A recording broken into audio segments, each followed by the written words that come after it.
오늘 보실 말씀은 갈라디아서 5장입니다. 갈라디아서 5장 13절부터 17절의 말씀입니다.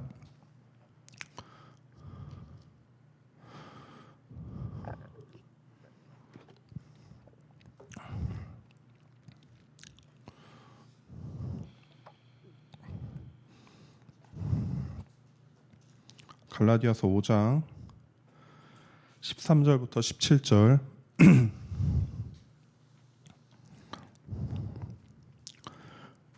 의 말씀을 우리가 함께 한 목소리로 읽겠습니다. 형제들아, 너희가 자유를 위하여 부르심을 입었으나 그러나 그 자유로 육체의 기회를 삼지 말고 오직 사랑으로 서로 종노릇하라. 온 율법은 내 이웃 사랑하기를 내 자신같이 하라 하신 한 말씀에서 이루어졌나니 만일 서로 물고 먹으면 피차 멸망할까 조심하라. 내가 이르노니 너희는 성령을 따라 행하라. 그리하면 육체의 욕심을 이루지 아니하리라. 육체의 소욕은 성령을 거스르고 성령은 육체를 거스르나니 이 둘이 서로 대적함으로 너희가 원하는 것을 하지 못하게 하려 함이니라. 아멘. 사실 오늘 말씀이 월요일날 나예배 때 설교했던 말씀인데, 그래서 2번 들으시는 분들도 계실 거예요. 은혜로 들으시기 바랍니다. 요즘에 굉장히 불취업이죠. 기업들과 사업자들이 사람을 많이 안 뽑는다고 합니다. 어제 뉴스를 보니까 인도에서는 영인 기업도 나타났다고 하더라고요. 그러니까 AI한테 다 맡겼대요. 그래서 자동화로 돌아가고 그 기업의 주인은 그냥 아무것도 하지 않아도 이제 수익이 나는 그 구조까지 이르렀다고 합니다. 경제도 어렵습니다. AI의 발달로 기업들도 사람을 안 뽑습니다. 사람을 기술이 대신하면서 있던 자리마저, 일자리마저 줄어들고 있습니다. 그래서 이 최첨단의 시대에 점집을 찾고 무당을 찾는 사람들이 굉장히 많아지고 있다고 합니다. 또 흥미로운 것은 이 최첨단 AI에게 자기의 사주를 묻는 사람들도 참 많아졌다고 합니다. 굉장히 웃긴 일이죠. 가장 최첨단의 기술에게 나의 운명을 묻고 내 사주를 묻는 거죠. 근데 웃긴 일이지만 굉장히 자연스러운 일이라고 합니다. 생각보다 주변에 많은 사람들이, 많은 청년들이 챗GPT나 제미나이한테 자기의 사주와 운명을 묻는다고 합니다. 미래가 보이지 않기 때문입니다. 자신의 운명이 궁금하기 때문입니다. 그들이 점집 앞에서 혹은 AI 화면 앞에서 두드리고 있는 질문은 결국 이것입니다. 나는 어떻게 살아가야 하는가? 나는 무슨 일을 해야 하는가? 내 인생은 어떻게 흘러갈 것인가? 그렇다면 예수님 믿는 우리는 어떨까요? 무엇이 인생의 진리인 줄 알고 가짜가 난무하는 세상에서 무엇이 진짜인 줄 아는 우리는 이런 질문을 할 필요가 있을까요? 이런 것들을 모르는 세상 사람들이야 점집에 가고 AI 앞에서 내가 어떻게 살아가야 됩니까? 내 운명이 어떻게 되겠습니까? 이런 질문을 할 수 있지만 우린 다 알잖아요. 뭐가 진짜인 줄 알고 우리의 인생의 주인이 누구이신 줄 알고. 그러면 이런 질문을 할 필요가 없는 것 아닙니까? 그런데 단순히 이 질문은 예수님을 모르는 사람들의 운명의 문제만은 아닌 것 같습니다. 조금 더 깊은 본질의 문제인 것 같습니다. 왜냐하면 이런 질문들은 이러한 질문이기 때문입니다. 나는 지금 무엇에 이끌려 살고 있는가? 나는 지금 무엇의 종이 되어 있는가라는 문제라는 것입니다. 그래서 오늘 저는 예수님을 믿는 우리도 사실은 이 질문을 해야 한다라고 말씀드리고 싶습니다. 다만 그 이유가 조금 다릅니다. 세상 사람들은 방향을 몰라서 묻고, 그리고 우리 인생의 주인이 누구인지를 몰라서 묻는다면, 그러나 우리는 이미 방향을 알기 때문에 그래서 오히려 본격적인 질문이 시작돼야 한다라고 말씀드리고 싶습니다.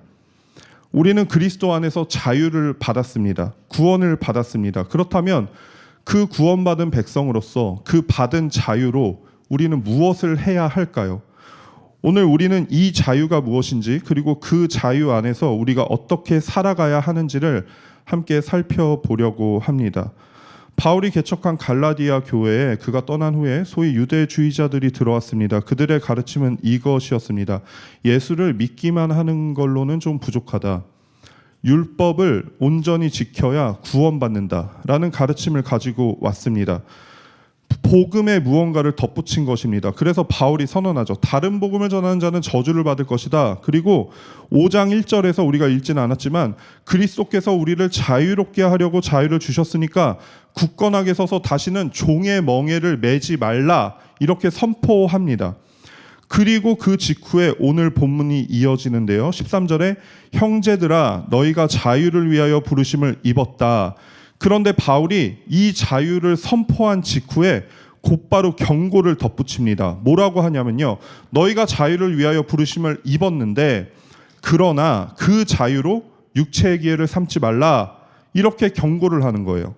왜냐하면 이 자유를 받은 그리스도인들이 이 자유를 가지고 잘못된 방향으로 흘러가고 있었기 때문입니다. 자유를 잘못 이해한 사람들이 언제나 두 극단으로 흐르게 됩니다. 하나는 율법주의죠. 이전에는 규칙이 나를 규정해 줬습니다. 그런데 자유를 받는 순간 이제 내가 선택을 해야 되고 이제 내가 인생의 방향성을 결정해야 되잖아요. 율법을 지키는 것이 곧 하나님의 인정을 받는 거고 신앙의 정답이라고 알던 사람들이 그 율법에서 자유로워졌다고 하니까 이제 나 어떻게 살아야 되지? 이 질문 앞에 서게 된 거예요. 이제 나 뭘 해야 되지? 그 많던 율법들을 하나하나 지키고 살던 유대주의자들이 예수 그리스도 안에서 자유롭게 됐다라고 하니까 그럼 이거 지킬 필요가 없는 인생 가운데 너무 공허해지고 허전해진 거죠. 그래서 어떻게 됩니까? 이게 그들한테 이 자유가 축복이 아니라요. 불안의 근거가 돼버린 거예요. 너무 불안한 거예요. 나 이거 안 지키면 벌 받는 거 아니야? 나 이거 온전히 지키지 못하면 저주 받는 거 아니야? 나 구원 못 받는 거 아니야? 이런 불안들이 그들 안에 들어와 버린 거죠. 그래서 그들이 다시 율법 아래로 들어가 자처해서 율법의 노예가 돼버리는 거예요. 이전보다 더 철저하게 율법을 지키고 규칙을 준수하려고 하는 거죠. 그래서 그 율법주의를 오히려 예수 그리스도에 의해서 구원받은 교회 안에까지 가지고 들어오게 되는 거죠. 그리고 그 율법과 규칙을 지키지 않는 자들을 향해 정죄합니다. 야, 너 예수님 믿기만 하면 되는 줄 알아? 아니야. 율법을 지켜야 구원받는 거야. 너희 안에 있는 그 불안이 있지 않니? 율법을 안 지켜서 그런 거야. 이렇게 잘못된 가르침을 전파하고 있었던 거예요. 왜냐하면 그들이 다른 일을 정죄하고 비판할수록 그것을 지키는 나 자신은 조금 더 안정적으로 되거든요. 조금 더 안심할 수 있거든요. 자신들의 삶이 더 안정적으로 느껴지기 때문입니다. 그래서 예수님의 시대 때 많은 종교 지도자들이나 바리새인들이 그렇게 예수님과 그리스도인을 목숨 걸고 죽이려고 했잖아요. 왜요? 이 기준이 무너져 버리면은 내가 그토록 지키고 있었던 이 안정성이 다 없어져 버리는 거고. 그러니까 예수님이 그 모든 율법들을 다 폐하러 오셨는데 그런데 그들이 그렇게 안정을 찾고 있었고 그래서 그들이 등급을 나눠놔가지고 그 안에서 평안함을 찾고 있었던 그 모든 것들을 다 파하려고 했던 예수님이 그들의 눈에 너무나 가시였던 거예요. 그러니까 이유 여하를 막론하고 그 모든 기준을 없애려고 하는 예수님을 죽이려고 했었던 거죠. 그리고 또 다른 하나는 뭐죠? 방종입니다. 나에게 자유가 주어졌어? 그러면 나 이제 내 마음대로 살아도 되겠네. 이제 나는 아무렇게나 내 욕구대로 살아도 되겠네. 왜? 구원받았으니까. 율법을 지키지 않아도 나는 구원을 받았으니까 그럼 내 마음대로 살아야지. 이렇게 해석해버리는 거죠. 예수님께서 내 마음대로 살라고 나를 자유케 하셨다는 착각. 이게 자유를 잘못 해석하는 두 가지 형태입니다. 이 두 가지 다 자유를 잘못 이해할 때 나타나는 현상이죠. 그렇다면 우리가 부름받은 자유는 무엇으로부터의 자유일까요? 율법을 충분히 지켜야 하나님께 인정받을 수 있다는 강박으로부터의 자유 맞습니다. 내가 실패하면 하나님의 사랑도 끊어진다는 불안으로부터의 자유입니다. 그런데 여기서 우리가 반드시 놓치면 안 되는 것이 있습니다. 우리가 자유를 위하여 부르심을 입었다라고 성경에서 말씀을 하시잖아요. 부르심을 입었다라는 건 수동태죠. 이 말은 우리가 자유를 쟁취한 게 아니라 누군가 우리에게 자유를 주었다라는 말이에요. 그 말은 우리가 쟁취하고 노력해서 자유를 얻어낸 게 아니라는 거예요. 누군가 우리한테 자유를 주셨다. 그러니까 하나님께서 우리를 그 자유 안으로 불러주신 거예요. 그러니까 이 자유의 뿌리는 우리의 노력이나 우리의 의의가 아니라 하나님의 은혜라는 거죠. 이 자유의 헬라어가 엘류데리아입니다. 이 단어는 법적인 노예 신분에서 해방된 사람을 지칭하는 법적 용어였습니다. 그런데 당시 로마 사회에서 노예가 해방될 때요, 그냥 노예였다가 자 이제 너는 노예가 아니야? 그래서 아무것도 아닌 사람이 되는 게 그게 자유인이 아니었어요. 법적으로 노예였던 사람이 해방이 되잖아요. 그러면 법적으로 노예였던 사람은요, 법적으로 자유인이 돼야 돼요. 이 말이 무슨 말이냐면요, 우리가 노예였던 사람이 자유인이 된다라고 하면요, 어디에도 속하지 않은 그런 자유인이 될 것처럼 생각을 하잖아요. 아니에요. 누군가 그 사람을 법적인 신분으로 보장을 해줘야 법적인 노예 신분에서 벗어날 수 있는 거예요. 그러니까 이 말이 뭐냐면요, 법적인 노예 신분에서 해방되려면요, 반드시 다른 신분이 필요한 거예요. 우리한테 주어진 이 자유가요, 아무런 주인도 없는 신분이 돼서 마치 자연인처럼 사는 존재가 되는 게 아니라요, 법적으로요, 다른 누군가한테 종속되고 다른 누군가한테 부여된 신분이 있어야 노예로부터 벗어날 수 있는 거예요. 이게 뭐예요? 성경에서 하나님의 자녀된 신분이 너희가 받았다라고 말씀을 하시는 거예요. 그러니까 우리가 법적으로 하나님의 자녀가 되었기 때문에 법적으로 노예 신분에서 벗어날 수 있게 된 거예요. 그런데 하나님의 자녀됨도 거부하고 노예됨도 거부하고 이런 건 없는 거예요. 하나님의 자녀됨을 거부하잖아요. 그럼 법적으로 노예예요. 근데 법적으로 노예된 신분을 우리가 벗어나려고 하잖아요. 그럼 하나님의 자녀된 신분을 얻어야 되는 거예요. 근데 아까 말씀드렸듯이 잘못 이 자유를 이해하는 사람들이요, 그럼 내 마음대로 살아야지 뭐, 구원받았는데 율법 안 지켜도 된다는데, 이렇게 오해한다라는 거죠. 즉 하나님께서 우리를 자녀 삼아 주셔야 가능한 자유입니다. 그러니까 종의 신분으로 두려움에 떨며 율법을 어기면 처벌을 받고 죽임을 당할까 봐 벌벌 떨던 것이 이제는 아버지의 자녀로서 그 사랑 안에 거하게 됐다는 거죠. 이게 복음이 주는 자유입니다. 여기에는 율법주의도 없고 방종도 없습니다. 율법에서도 자유하고 동시에 하지만 자녀로서의 권세도 있고요, 동시에 자녀로서의 의무도 있는 거죠. 이것이 복음이 우리에게 주는 자유의 정체입니다. 그리고 이 자유를 소유한 자에게 성경이 제시하는 방향성이 있습니다. 그게 뭐죠? 오직 사랑으로 서로 종노릇하라, 이렇게 말씀하십니다. 13절 말미에 나옵니다. 그런데 여기까지 우리가 읽었을 때 조금 말이 안 되는 것 같아요. 바울은 방금 전까지 자유를 이야기했습니다. 이제 다시는 종이 되지 말라, 노예가 되지 말라라고 말씀을 했던 바울이요, 근데 다시 종노릇하라 이렇게 말을 하고 있는 거예요. 앞뒤가 맞지 않는 것처럼 보입니다. 그런데 그 앞에 굉장히 결정적인 단서를 붙입니다. 바로 사랑으로 서로 종노릇하라, 이렇게 말씀하십니다. 율법의 노예는 두려움 때문에 생깁니다. 그러니까 율법을 지키는 이유는요, 두려움이에요. 어기면 벌을 받기 때문이죠. 육체의 종은요, 욕구 때문에 생깁니다. 왜요? 내가 얻을 보상이 있기 때문이죠. 그러니까 내 욕구에 종속되고 내 두려움에 종속되는 이 노예들은요, 어기면 벌을 받고 또 내 욕구에 종속돼서 내가 얻을 보상 때문에 졸졸졸 쫓아갈 수밖에 없는 거예요. 그런데 바울이 지금 말하고 있는 종노릇은 좀 다릅니다. 벌 받을까 봐 두려워서 노예 종노릇하는 게 아니라, 받을 보상 때문에 거기에서 벗어나지 못해서 종노릇하는 게 아니라요, 사랑 때문에 섬깁니다. 누군가 강요해서가 아니라 스스로 자처하고 선택하는 거예요. 이 선택은요, 자유인만 할 수 있는 거예요. 이것이 진짜 자유의 힘입니다. 그러니까 이전에는 누가 나한테 잘못을 하면 내가 열받아 죽겠는데 하나님이 나한테 벌 내리실까 봐 내가 참는다 였다면요, 이제는 내가 용서를 선택할 수 있는 거예요. 그게 자유의 힘이에요. 두려움과 욕구 때문에 어쩔 수 없이 하는 자를 노예라고 하십니다. 하지만 자발적으로 원해서 하는 자는 노예가 아니죠. 그리고 이걸 성경에서 사랑이라고 부릅니다. 우리가 가장 좋은 것을 선택했냐? 그게 사랑이다. 이렇게 말씀하시는 거예요. 자유가 생겼을 때 비로소 사랑이 가능해지는 것입니다. 그래서 C.S. 루이스는 이것을 이렇게 표현했습니다. 우리는 스스로를 위해 살도록 만들어진 존재가 아니다. 자기를 내어드릴 때 비로소 우리는 진짜 자유한 우리가 되어간다. 진정한 자유는 하고 싶은 것만 하는 방종이 아닙니다.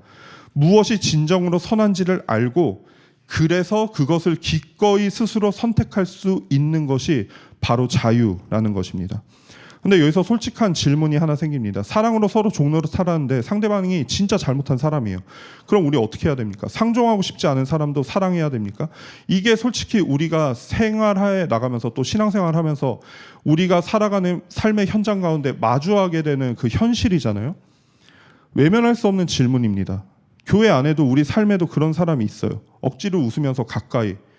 억지로 해야 됩니까? 또 율법 아래 들어가야 됩니까? 이런 질문이 우리 가운데 있을 수 있단 말이에요. 그래서 바울은 우리가 오늘 5장을 읽고 있잖아요. 근데 6장 1절에 이렇게 말씀하십니다. 형제들아, 사람이 만일 무슨 범죄한 일이 드러나거든 신령한 너희는 온유한 심령으로 그러한 자를 바로잡아라. 이렇게 말씀하세요. 여기서 바로잡고가 원어적인 해석이요, 부러진 뼈를 맞추거나 찢어진 그물을 수선할 때 쓰는 단어입니다. 그러니까 이게 뭐냐면요, 그냥 죄를 덮어주는 게 아니라요, 고치는 거예요. 사랑은 잘못을 방치하고 덮어주는 게 아니라요, 아프더라도 바로잡는 것이 진짜 사랑입니다. 부러진 뼈를 그냥 덮어두면 나중에 더 큰 문제가 되겠죠. 그러나 바울이 조건을 붙이죠. 바로 온유한 심령으로 이렇게 조건을 붙이고 있어요.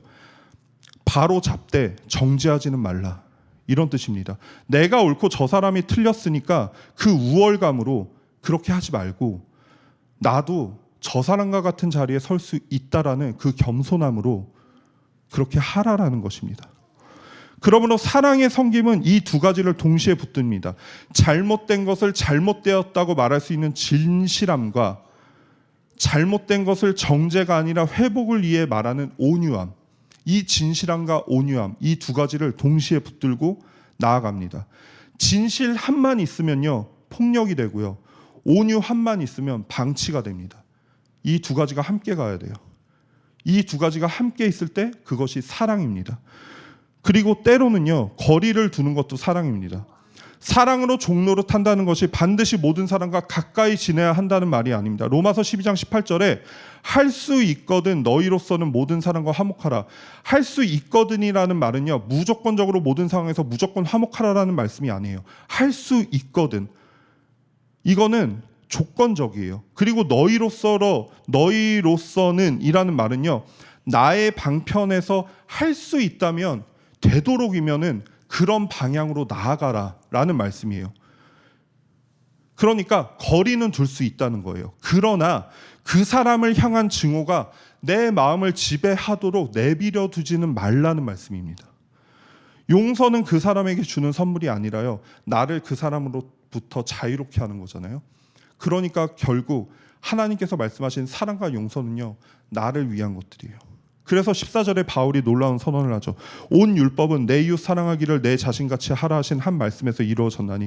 유대주의자들은 율법을 지켜야 한다고 외치면서 율법의 수호자를 자처했습니다. 그래서 율법을 열심히 지켰어요. 그런데 바울은 말합니다.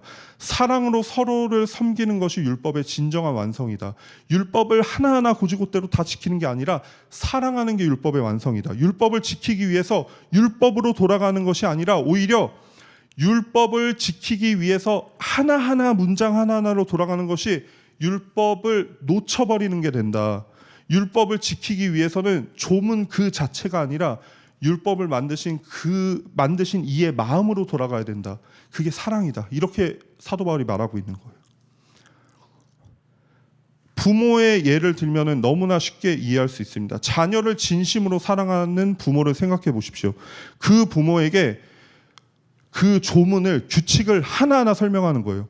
자, 이제 당신은 부모입니다. 그러니까 아이를 위해서 이렇게 하세요, 저렇게 하세요, 저렇게 하세요, 저렇게 하세요, 이렇게 하세요, 이렇게 설명할 필요가 없어요. 아이를 해치면 안 됩니다, 뭐 어떻게 하면 안 돼, 이럴 필요가 없어요. 왜요? 사랑이 이미 그 모든 규칙을 다 포함하고도요, 결코 사람이 생각할 수조차 없는 그 규칙을 뛰어넘는 위대한 사랑과 희생까지도 다 포함하고 있거든요. 규칙만으로는 결코 도달할 수 없는 섬세한 돌봄과 희생을 사랑은 너무나 자연스럽게 만들어냅니다. 교회 공동체도 마찬가지입니다. 규칙과 기준이 필요하죠. 그런데 때로는 그 기준 때문에 남을 미워하고 원망하는 일이 생겨나잖아요. 기준이 있고 규칙이 있기 때문에 왜 저 사람은 규칙대로 하지 않지? 왜 저 사람은 그 기준대로 하지 않지? 왜 나만 희생해야 돼? 왜요? 기준이 생겼기 때문에 계산이 쉬워지잖아요. 계산이 쉬워지니까 판단이 잘 되죠. 그런데 사실은 그 기준이 생겨난 이유가, 그 규칙이 생겨난 이유가 우리 공동체를 더 잘 돌보기 위해서, 우리가 서로 더 사랑하기 위해서 생겨난 거잖아요. 그런데 그 마음에서 멀어지는 순간 정죄와 판단의 도구가 된다는 거죠. 그래서 15절에 바울이 강력하게 경고합니다. 만일 서로 물고 먹으면 피차 멸망할까 조심하라. 여기서 물고 먹는다는 두 동사가요, 야생동물들이 싸울 때 쓰는 단어입니다. 멸망으로 번역된 이 말도요, 완전히 소모되어 사라진다. 그게 뭐예요? 야생동물이 서로 물고 뜯다가 둘 다 죽는다는 얘기예요.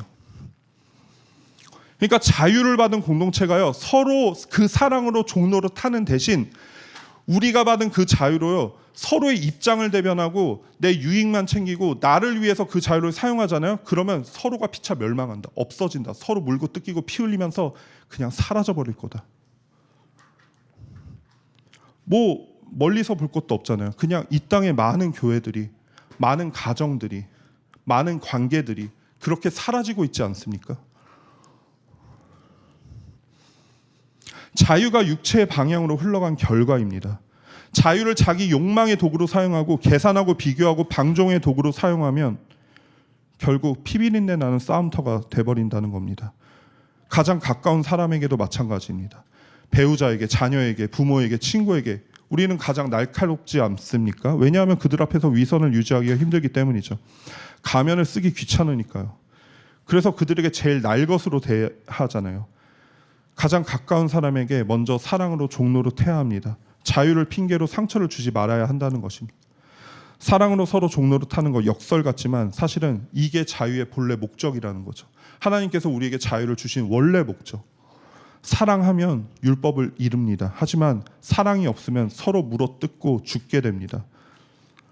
사랑이 없으면 율법을 아무리 이루려 해도 이룰 수 없습니다. 그러나 사랑으로 서로 종로로 타면 율법을 이루려 하지 않아도 이미 율법은 완성되었다 말씀하십니다.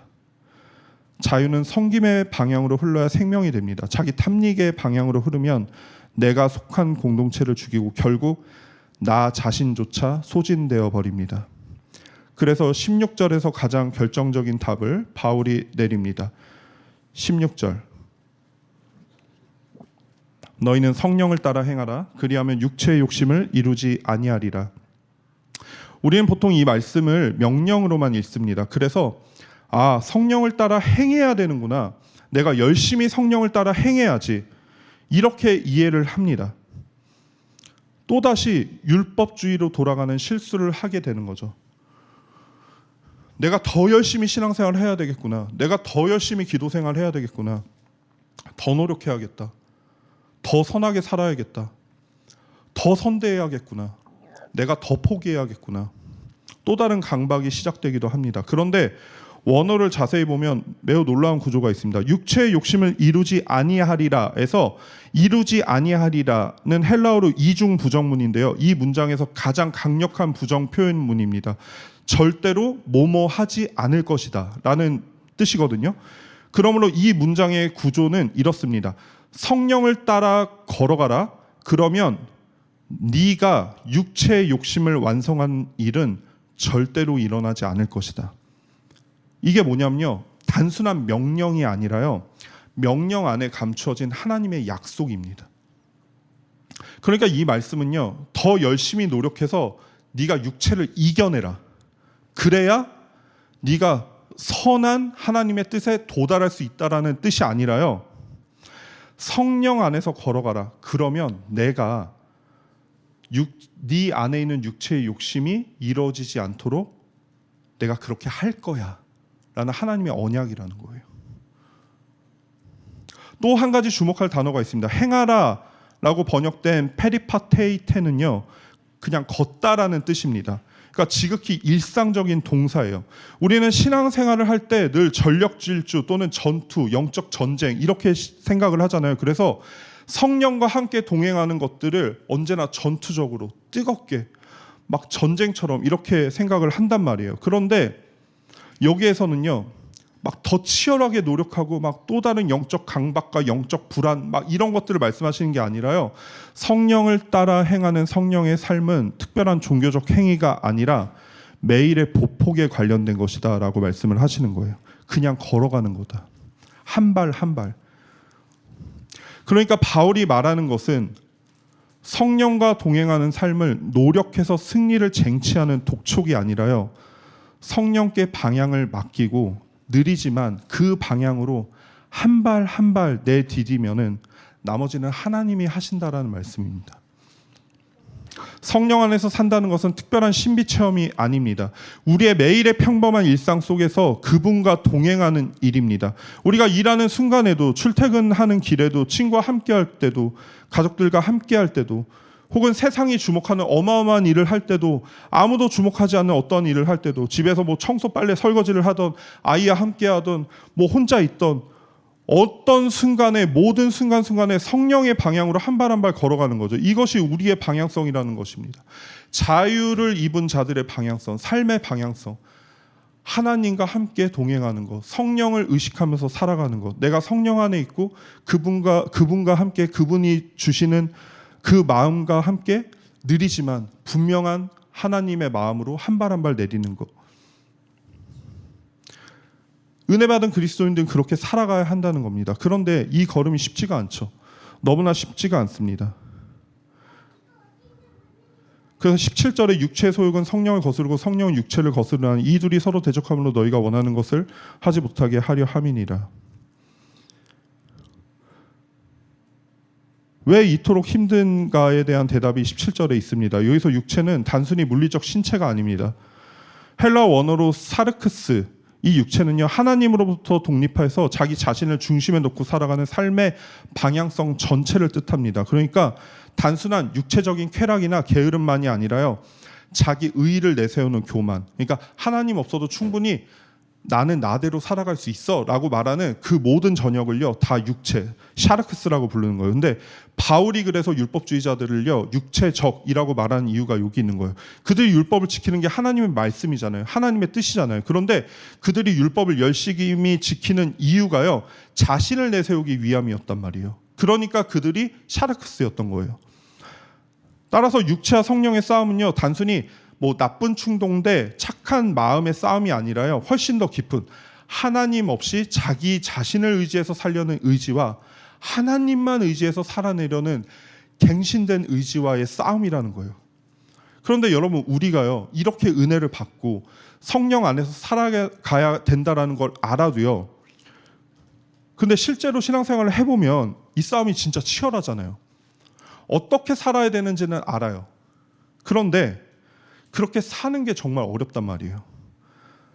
그래서 반복되는 죄를 짓고 계속 넘어지고 은혜 안에 거하지 못한 나 자신을 보면서 얼마나 낙심하고 좌절하는지 모릅니다. 그 죄책감과 그 허망함으로부터 벗어나고자 열심히 노력해도 잘 되지 않을 때가 참 많아요. 그래서 성령 안에 거하라, 성령 안에 행하라 라고 말씀하셔도요, 이 말이 굉장히 공허하게 들리는 이유가 있단 말이에요. 해도 안 되니까. 뭔가 해도 안 되는 것 같거든요. 그래서 이 갈등을 느낄 때마다 뭔가 허망한 거예요. 허전한 거예요. 그거 어떻게 하라고, 나 해도 안 되는데. 근데 바울이 이 말씀을 하시는 의도가 뭐냐면요, 그래서 봐봐, 성령을 향해 행해. 근데 너 안 되지, 거봐, 너는 안 돼. 이런 의도로 하셨을 리가 없잖아요. 우리를 낙심시키려고, 낭망시키려고 그랬을 리가 없잖아요. 이 싸움의 실체를 우리에게 정확하게 알게 하심으로 우리를 성숙하게 하셔서 그리스도께 나아가게 하려는 의도와 목적이 있지 않겠습니까? 모든 성경이 그렇잖아요. 그러니까 육체의 소욕과 성령이 서로 대적한다라는 말은요, 우리가 이제 막 성령의 방향으로 한 발 한 발 걸어가기 시작했다는 사실은 가장 강력한 신호라는 거예요. 우리가 육체대로 살 때는요 대적함이 없어요. 갈등이 없어요. 부딪힘이 없어요. 아예 없습니다. 편안합니다. 죄를 지어도요 죄책감이 없어요. 그냥 편안합니다. 뭐를 하도 그냥 욕망이 이끄는 대로 나를 증명하고 싶은 대로 살면 그뿐입니다. 그러나 성령의 이끌림이라는 새로운 동력이 우리 안에 들어오는 순간 거대한 마찰이 일어나기 시작하는 거예요. 그래서 이 갈등을 느낄 때요 우리가 낙심하지 말아야 합니다. 갈등이 있다는 것은요 성령 충만하지 않다는 증거가 아니라요 오히려 반대예요. 성령이 우리 안에 내주하신다는 증거입니다. 성령이 내 안에 없다면 육체에 저항하는 내면의 소리도 없을 겁니다. 기도해야 한다는 것을 알면서도 우리가 스마트폰 막 보니라 저도 그럴 때 많거든요. 새벽에 일어나서 기도하려고 딱 했을 때 잠깐 스마트폰 봐주면 30분이 쑥 가버려요. 허망해요. 와, 나 또 이러네. 지금 기도할 게 산더미인데. 용서해야 한다는 것을 알면서도 용서하기 싫어가지고 미워하는 마음을 놓지 못할 때 느끼는 그 불편함. 우리가 나눠야 한다는 것을 알면서도 조금 더 누리고 싶어가지고 막 손이 쉽게 펴지지 않을 때 그 긴장감. 그래서 나는 왜 이럴까? 막 자책하고 다 포기하고 싶고 막 하나님께 멀어지고 싶고 막 말씀도 읽기 싫고 기도하기 싫고 근데 그게 바로 성령께서 우리 안에 살아있다는 증거라는 거예요. 우리를 지독히도 괴롭히는 그 죄책감. 물론 로마서는 그리스도 예수 안에 있는 자는 결코 정죄함이 없다라고 하셨습니다. 그런데 희한하게 우리 안에 죄책감이 남아있잖아요. 그래서 괴로워하지만 자연스러운 현상이라는 거예요. 왜? 하나님은 우리에게서 정죄는 거둬가셨지만요 우리가 옳은 길에서 벗어나려고 할 때 느끼는 거룩한 불편함은 남겨두셨기 때문입니다. 이 감각은 은혜를 누리지 못해서 나타나는 현상이 아닙니다. 주신 은혜를 너무나 잘 알기 때문에 나타나는 현상이며 성령께서 우리 안에 살아계신다는 너무나 분명한 신호입니다. 그러므로 이 긴장을 종교적 열심으로 덮으려 하거나 다 괜찮아시게 위로로 하나님의 경종을 꺼버리려 하면 안 됩니다. 오히려 그렇게 하나님의 경종을 끄고 내 의지로 내 열심으로 죄책감을 없애버리는 이 모든 행위가요 갈라디아 교회에 바울이 경고하는 유대주의자들의 행위와 본질적으로 같다라는 거예요. 이기는 힘은 우리에게 있지 않습니다. 그 갈등의 한복판에서 성령을 그래도 계속해서 신뢰할 때 나의 무너짐과 나의 연약함을 계속해서 마주하는 거는요 그래서 내 연약함과 내 무너짐에 집중하라는 말이 아니에요. 그러니까 예수 그리스도의 은혜를 바라보라는 얘기고요. 그러니까 하나님의 은혜를 바라보라는 얘기거든요. 그때야 비로소 싸움의 주도권은 하나님께 넘어간다는 말씀이에요. 그때야 비로소 우리가 읽었던 16절의 약속이 빛을 발합니다. 성령을 따라 행하라. 그러면 육체의 욕심을 절대로 완성하지 않을 것이다. 우리의 연약함과 우리의 욕심과 나의 나약함과 계속해서 넘어짐 때문에 그래서 하나님만을 바라보고 그래서 예수 그리스도만이 내 인생의 결론이 됐을 때 그때 비로소 너희 안에 있는 육체의 욕심이 이루어지는 일은 결코 없을 거야 라는 이 언약의 약속이요 이 말씀이요 우리 가운데서 가장 빛나는 그 순간이 오게 된다는 겁니다. 내가 강해서가 아니라요 성령께서 내 안에서 일하시는 겁니다. 성령 안에 있을 때 말씀 안에 있을 때 기도의 자리에 공동체 안에 있을 때 그 싸움의 주도권이 달라진다는 겁니다. 하나님 없이 자기 힘으로 죄를 이겨보려는 시도 비록 그것이 선한 의도라 할지라도요 성경은 그거조차 육체의 소욕이라고 말씀하십니다. 이겨도 내 공로고 지면 돌아갈 은혜의 자리가 없잖아요. 그러나 은혜 받은 자가 그리스도 안에서 성령을 따라 걸어갈 때 율법보다 더 큰 사랑 안에서 하나 될 때 비로소 육체의 소욕을 이기게 된다는 것입니다. 사랑하는 성도 여러분, 오늘 본문을 한 문장으로 정리하면 이것입니다. 자유를 받은 그리스도인들은 성령을 따라 걸으며 사랑으로 서로 종노릇해야 한다. 이게 우리가 부여받은 인생의 방향성입니다.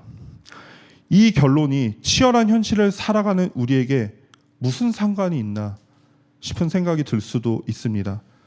당장 내일 출근길이 막막하고 당장 내일 살아내야 되는 그 일이 너무나 막막하고 갈수록 좁아지는 생존의 문턱 앞에서 내 쓸모를 당장 증명해야 하는 우리에게 사랑으로 종노릇하라? 이 말이 너무 한가한 소리처럼 들릴지도 모른다는 것입니다. 하지만 바로 그 지점이 우리가 이 말씀을 붙들어야 할 진짜 순종의 자리입니다. 세상은 우리에게 끊임없이 생존의 자격을 묻습니다. 좋은 직장, 높은 연봉, 높은 성과, 스펙과 생존이야말로 너의 가치를 증명하는 것이며 그 가치를 증명하지 못하면 넌 낙오되고 죽을 거야 라는 공포심과 두려움으로 우리를 지배하려고 합니다. 이 지독한 자기 증명의 감옥이야말로 이 시대가 우리에게 씌운 가장 가혹한 멍해입니다.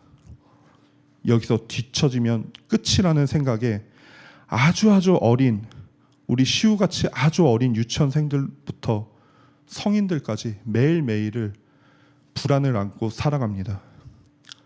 그러나 예수 그리스도께서는 그 모든 멍해로부터 우리를 자유케 하셨어요. 더 이상 내 생존을 내가 책임져야 되고 내 존재를 내가 증명해야 되는 이 운명으로부터 우리를 벗어나게 하셨어요.